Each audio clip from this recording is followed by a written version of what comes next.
અમદાવાદના મેઘાણીનગરમાં ખુલ્લેઆમ હત્યાના આરોપીને પોલીસે પાઠ ભણાવ્યો। આરોપીને ક્રાઇમ બ્રાન્ચ ઘટના સ્થળે લઈ ગઈ અને રીકન્સ્ટ્રક્શન કર્યું।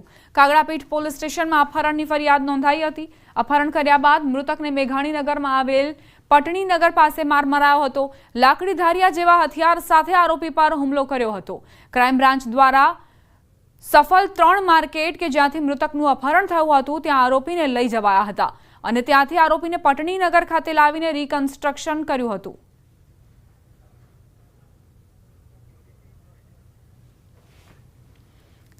સમાચાર અમદાવાદથી અસામાજિક તત્વો ફરી બેફામ બન્યા છે। ગીતા મંદિર બસ સ્ટેશન પર તોડફોડ કરી એસટી પોલીસ ચોકીમાં યુવકે તોડફોડ કરી બસ સ્ટેશનમાં આતંક મચાવ્યો। કાગડાપીઠ પોલીસે તપાસ આરંભી છે।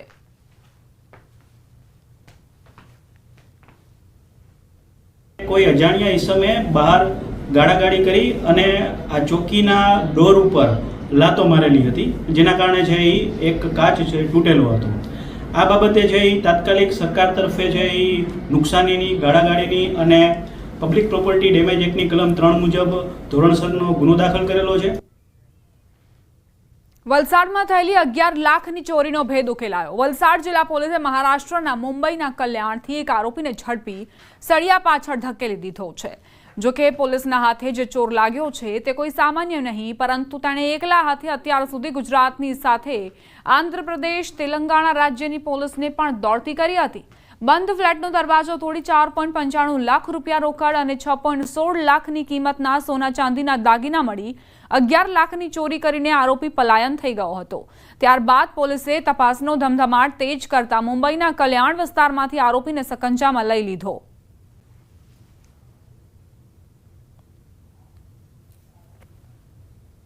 જે દરમિયાન અલગ અલગ ટીમોએ મહારાષ્ટ્ર ખાતે તપાસમાં ગયેલી હતી અને એમાં આ જે વ્યક્તિ છે એનું નામ સચિન સન ઓફ સુરેશ ગોપાલ મોરે, ઉંમર 47નો છે એવું જાણવા મળેલું હતું। આ વ્યક્તિ અલગ અલગ જગ્યાએ જતો હતો અને હ્યુમન રિસોર્સથી એની ખબર કાઢતા તે અલગ અલગ જગ્યાએ મુસાફરી કરતો હોવાનું જાણવા મળેલું હતું। જે દરમિયાન ડોંબિવલી ઈસ્ટ કલ્યાણ મુંબઈ ખાતેથી આ વ્યક્તિ આવેલો છે અને ત્યાં પોલીસ સ્ટેશન જે લાગે છે એ કોલસાવાડી પોલીસ સ્ટેશન છે। કોલસાવાડી પોલીસ સ્ટેશનની હદમાં આ વ્યક્તિ આવેલો હતો, જ્યાંથી પોલીસે તેની ધરપકડ કરેલી હતી। કામરેજની ગ્રામ સભામાં હંગામો થયો। સભાની કોઈને જાણ ન કરી હોવાનો સ્થાનિકોનો આક્ષેપ। લોકોએ ખાડીપુરની રજૂઆત કરી, રખડતા ઢોર, પાણી સહિતની મુશ્કેલીઓની રજૂઆત। સરપંચ અને ડેપ્યુટી સરપંચ સભા છોડીને જતા રહ્યા। સ્થાનિકો દ્વારા ફરી ગ્રામ સભા કરવા અને દરેક વિભાગના અધિકારીઓની હાજરી માંગ કરવામાં આવી છે।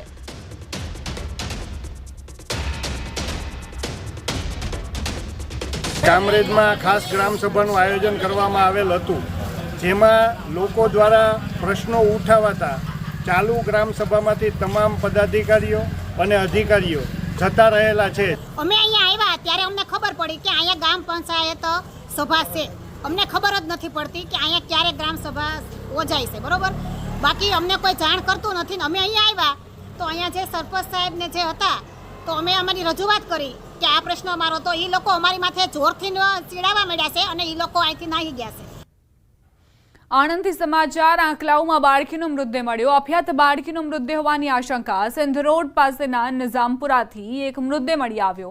આંકલાવમાં બાળકીનું અપહરણ અને હત્યાની ક્રૂર ઘટના બની હતી। દીકરીના કાકાના મિત્રએ જ અપહરણ કર્યું। હત્યાનો ભોગ બનનાર સગીર દીકરીના મૃતદેહના વિડીયો અને ફોટો આંકલાવમાં વાયરલ થયા। પ્રાપ્ત માહિતી અનુસાર આ મૃતદેહ નવાખલની 3 દિવસ પહેલા ગુમ થયેલી બાળકીનો હોવાની શક્યતાઓ છે। ન્યૂઝ 18 ગુજરાતી આ વિડીયોની પુષ્ટિ નથી કરતું।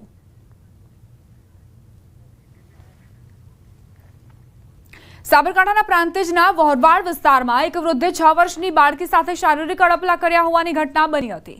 પોલીસે લંપટ વૃદ્ધની ધરપકડ કરી। ઘટનાની વિગતવાર વાત કરીએ તો આ વૃદ્ધ વહોરવાડ વિસ્તારમાં કોલ્ડ ડ્રિંક્સ અને આઈસ ગોલા વેચે છે। તેણે 6 વર્ષની બાળકીની એકલતાનો લાભ લઈ તેને વારંવાર બહાના બતાવી પોતાના પાસે બોલાવી શારીરિક અડપલાઓ કર્યા। આવી હરકત કરતા બાળકી ડરી ગઈ હતી। બાળકીના માતા પિતાને બાળકીની હરકતો અજુગતી લાગતા તેને પૂછતા બાળકીએ સમગ્ર હકીકત જણાવી। તે જે સ્થળ પર રમતી હતી ત્યાં બાળકીને લઈ જઈ તેના માતા પિતાએ ઓળખ કરાવતા બાળકીએ વૃદ્ધ અબ્દુલ રહીમને ઓળખી બતાવ્યો। હાલ વૃદ્ધની ધરપકડ કરાઈ છે। આગળની કાર્યવાહી કરાઈ છે।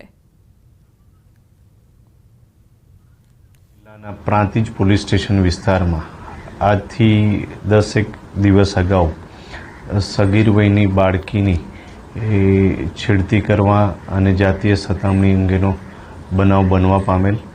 એ બનાવ સંદર્ભે ફરિયાદ બાળકીના માતા પિતા તરફથી આપવામાં આવતા જે પોલીસ દ્વારા નોંધવામાં આવેલ છે અને આના ગુનાના કામે આરોપીને અટક કરી કાયદેસર કાર્યવાહી કરી કોર્ટ હવાલે કરવામાં આવેલ છે. સુરતમાં નકલી વિઝા ફેક્ટરીનો પર્દાફાશ. યુકે, કેનેડા સહિત ઘણા દેશોના નકલી વિઝા મળ્યા. અડાજણમાંથી પ્રતિક શાહ નામના ઠગની પોલીસે ધરપકડ કરી. નકલી વિઝા બનાવતા પ્રતિક શાહની ધરપકડ કરાઈ. પોલીસે 5 નકલી વિઝા સ્ટીકરો જપ્ત કર્યા. પ્રતિક શાહ દિલ્હી, પંજાબ, ચંદીગઢના એજન્ટોને વિઝા વેચતો હતો. હરિયાણાના એજન્ટોને પણ પહોંચાડતો હતો નકલી વિઝા. આરોપી સામે અગાઉથી અનેક ગુના નોંધાયેલા છે. 2017થી અત્યાર સુધી 12 ગુના દાખલ. સુરતમાં નકલી વિઝા માફિયાનો મોટો પર્દાફાશ થયો છે.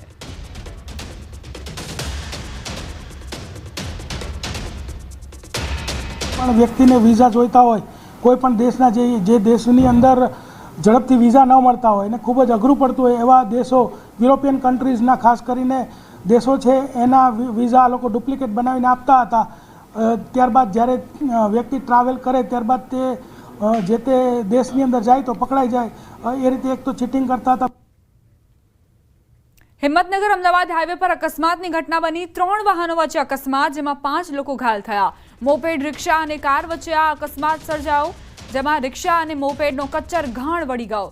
ઘાયલ પૈકી 2 લોકોની હાલત ગંભીર હોવાથી તેમને સારવાર આપવામાં આવી રહી છે. અકસ્માત સર્જાતા હાઈવે પર ભારે ટ્રાફિક જામ સર્જાયો. પોલીસ ઘટના સ્થળે પહોંચતા વાહન વ્યવહાર ફરી શરૂ કરાયો હતો. કાર, રિક્ષા અને મોપેડ વચ્ચે આ ભીષણ અકસ્માતની ઘટના બની. 3 વાહનોની ટક્કરથી 2 વ્યક્તિઓ ગંભીર રીતે ઇજાગ્રસ્ત થયા છે. 7મી વખત મધુર ડેરીના ચેરમેન બનતા શંકરસિંહ રાણાનો લલકાર. માણસા, કલોલ અને દહેગામ ગાંધીનગર જિલ્લામાં આવે છે તો દૂધ પણ મધુર ડેરીમાં આવવું જોઈએ.